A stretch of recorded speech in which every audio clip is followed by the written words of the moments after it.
Hey, welcome back to the channel. I'm Tukamas, and this is episode 13 in the Year of the Wager series. We're going to be playing some home game action today. I live in Atlanta. There are not a lot of casinos in driving distance, so we often end up playing at home games where the action can get crazy and wild.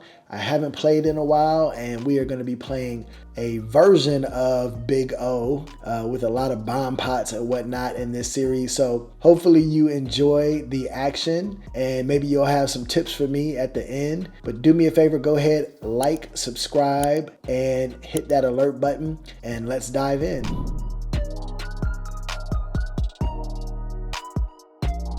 So the very first hand I decide to play is the Ace of Hearts, Four of Hearts, Three of Hearts, King of Hearts, and Four of Clubs. I wouldn't normally recommend playing a hand like this because you've got four hearts, which means you probably are not going to hit the flush. Luckily for me, the board came Deuce of Hearts, 10 of Diamonds, 8 of Hearts. So I've got the draw to the nut low with a draw to the flush that I don't think is going to necessarily get there, but I bet $50 on the flop and I get a couple of callers. And then wouldn't you know it, miraculously, the 6 of Hearts comes on the turn, and you gotta love that. So I put $125 in the pot and I get a caller only to get the board to pair, which is never what you want when you've got the nut flush. So I slow down and check the river, praying that they don't have a full house, which they often do. But this time it worked out for me, and the pot, which had over $500 in it, ends up coming my way with both the ace high flush and the nut low. The second hand I decided to play is King, King, 5, 10, 4. And luckily for me, I spike a king on the flop, but there are 2 spades and a straight draw, so I need the board to pair like it did in the last hand. Wouldn't you know it, the ace of spades comes out on the turn, so my initial bet on the flop is now in danger of not coming home to Papa, and we're gonna have to figure out if we can navigate the rest of this board to any degree of success. And so I call another bet on the turn of $30, only to see that, yes, indeed, in the high only game, they did have the spade flush. So those chips have gotten out into the streets. They didn't come home to Papa, and I'm gonna have to find a way to get them back.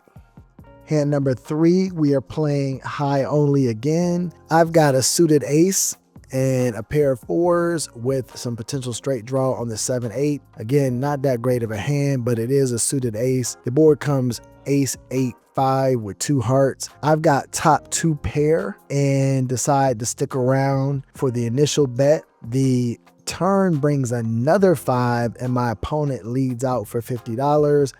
I call, and the river brings another 5, which she bets again. And I don't think I'm winning at all in this scenario because the run out just happened to be terrible. And of course, she's got quad 5s. So a small pot of about $300 gets pushed her way, and I'm heading in the wrong direction. It's no joke playing poker in Atlanta, especially at these home games. They get quite crazy. So on hand number 4, it's a high-low game. I've got a suited ace, 8, 10 of diamonds, and a 6 of heart. Again, it's not a good hand to be in the pot, but when people are playing crazy, you tend to start playing crazy as well. The board comes king, jack, 3. I've got a gut shot to Broadway, and so I end up calling the $30 bet until the button decides to make it 200, and I've got to let it go, which is why you don't play hands like that. On hand number 5, we're playing Omaha Hi again, and I've got queen, queen, 5, 5, 10. This is one of those set mining situations. it's $30 with 5 people playing before the flop. It gets crazy out here in these Atlanta poker streets. And so we're going to see what happens. But what happens before the board even comes out is somebody makes it $125. I decide to call, which is not the right move with this type of a hand. I am double suited, but I'm not double suited to the nuts. So I'm really hoping to get a full house. The board was so bad, we completely whiffed and couldn't withstand a bet on the flop. And we had to fold, which is why you don't pay $125 in a $15 on the button game to play queen, queen, 5, 5, 10. The next hand is the first bomb pot of the night that I decided to play. Is $25 from everyone at the table that wants to see the board. I start off with ace 10 of spades, which at least gives me a suited ace. I've also got a jack to go with it, and a 3-6, which is not that bad because we're playing ultimate bomb pot high-low, which means you're looking for the best possible high hand and the best possible low hand. So let's see what the board brings us. It brings us a 10 queen 3 and ace 5 7 on the second board. Really not much to be working with there. It checks around, which is surprising. And we get a 4 of spades and 8 of diamonds on the turn. And it checks around almost all the way to the button before someone decides to make it 150. And I don't think we've got a hand that can do any type of serious damage. So I'm going to have to let it go. The next hand I've got Jack, Jack, 6, 9, 4. And we are playing Omaha High only. The board comes 10, 4, 6. I've got 2 pair, but that really doesn't mean anything. And we end up getting it all in though somehow because I'm terrible at Omaha. But we decide to run it twice. The first run out is an ace of spades, 3 of clubs. But the second run out saves my life with another 6, giving me trip 6s, and my bad play is rewarded. In my next hand, we're playing Omaha Hi-Lo. I've got 8, 9, 10, king, jack, which is not the type of hand you want to play in a high-low game because you have absolutely no shot at the low hand. But I'm thinking, hey, what if no low hits the board? So we start off with ace, queen, deuce, 2 spades, and I'm thinking, hey, this is not that bad of a flop for my hands. I've got the flush draw as well as the Broadway draw, although there is a low on the board. So when my opponent bets $50, I call, and the turn brings out another ace. Wouldn't you know it, exactly what you don't want to have is the board pair in Omaha. But we're in for another $100 on the turn. And the river brings the 10, which gives us Broadway, but we know that we may be not good, especially when facing a bet of $125 with 2 callers. And of course, they had the full house. So going in the wrong direction once again. I decided to switch up my seat so that I could potentially recoup some of my money as I'm been playing for several hours now. We're getting into the night. Maybe a seat change is exactly what I need. Let's see how that works when I start off with 6, 6, ace, 8, 5 on my first hand in the new seat change. And wouldn't you know it, I hit a 6 on the board as well as a 5, which is not going to play. So I've got trip 6s. And it's good enough to actually make a bet and bring down the pot. So that seat change worked out well for me after all. So the next hand I play in the new seat is actually a bomb pot. I start off with king, queen, 10, 8, 5, double suited, but not to the nuts. $25 to see the board. And the board comes out 7, 2, 6 on the top board, 10, 3, 4 on the second board. I'm normally not that good at bomb pots because I always feel rushed to make a read. We're playing ultimate bomb pot, which means you have to have the best possible hand, high or low, on either board. So if you have the best high hand on the top board, but there's a better high hand on the bottom board, it doesn't count. So same thing for the low board as well. Always takes me a while to figure it out, and I often make a mistake because I'm rushing. In this particular situation, the nut low on the top is going to be 3-4, and the nut low on the bottom board is actually going to be 2-5. So that's going to be a wheel for the nut low on the bottom board and a 6 low on the top board.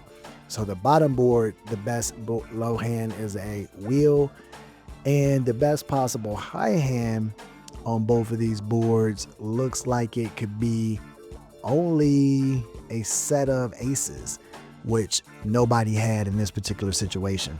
It checked all the way around, and the money did not end up coming back to me because I didn't have a hand that could withstand the pressure. On my next hand, I've got 9-9, 5-5 deuce, another one of those not so great hands to be playing in Omaha. We are playing Omaha Hi-Lo, but luckily for me, I flop trip deuces and make a wager when the 4 hits on the river, and it ends up bringing half the pot home to me. I'm starting to get low stacked when I play a hand of 8-8, 9-10, queen, 2 diamonds, which is not what you want to be playing per se, but it is a high only game. And so when the flop comes 5-6-4 with 2 diamonds, I know I don't have the nuts, but I put it all in anyway, and I get called, much to my dismay. We decide to run it twice, and a 4-10 comes out on the top with an ace-3 on the bottom, and it actually ends up allowing me to split the pot miraculously.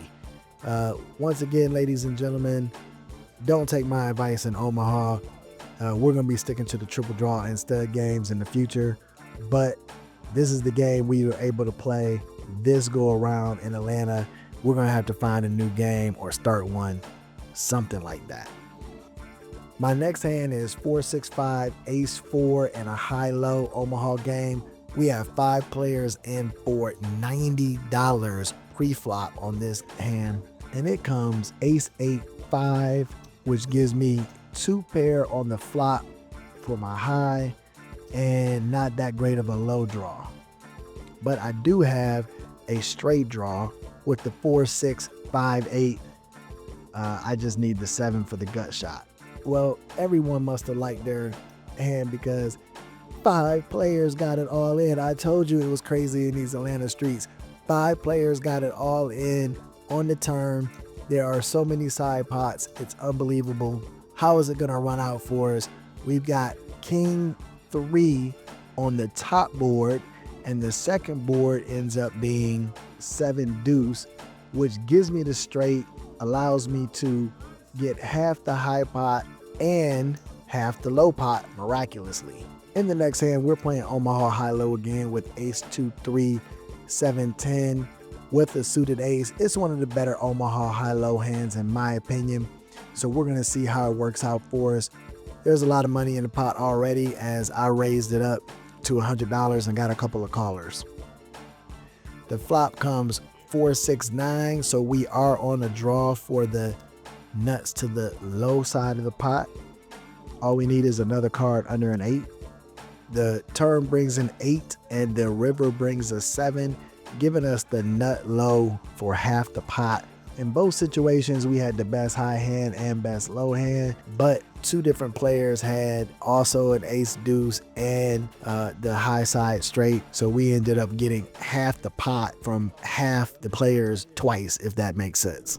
So as you can see, the action gets a little crazy at these home games in Atlanta, and I needed the practice anyway, so it didn't yield the result that I wanted, but we're warming up for the WSOP in another month, and I got to get some practice in, so I'm going to probably play a few more times before I get out to Las Vegas, and hopefully it will shake the rust off. And hopefully you liked this video, so go ahead, do me a favor, hit that like, subscribe, and alert button, and I will see you next time.